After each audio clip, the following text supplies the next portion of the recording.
Brent, Sarah, state lawmakers say the AAPI community is one of the fastest growing groups in the state, and they hope this new caucus will be able to address some of the challenges these residents are facing. Census data shows the AAPI community in Connecticut grew by 113% from 2000 to 2020. Lawmakers say they plan to target economic disparities and vulnerability to hate crimes, which have increased in recent years, most prominently during the COVID-19 pandemic. This caucus will also focus on representation and advocacy and developing policies to aid the AAPI lived experience, like cultural recognition, language accessibility, mental health support, safety and justice initiatives, economic and healthcare equity, immigration reform, youth empowerment, and infrastructure development.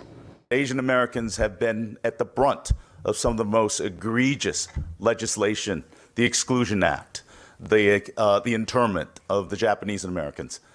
If we are not engaged in the political process, we then become ultimately the victims of it. While lawmakers say this representation is needed, they also acknowledge even before this caucus, Connecticut was a leader in AAPI awareness, highlighting the recently passed state law requiring AAPI curriculum be taught for grades K through 8 in public schools by the year 2025-2026 school year. Legislators say there's more than one way to do things, saying this will be an inclusive caucus. It is bipartisan right now, made up of state lawmakers who either themselves are of AAPI descent, are married or related to someone who is AAPI, or who is a representative of a district or community with a large AAPI population. Sarah, Brent.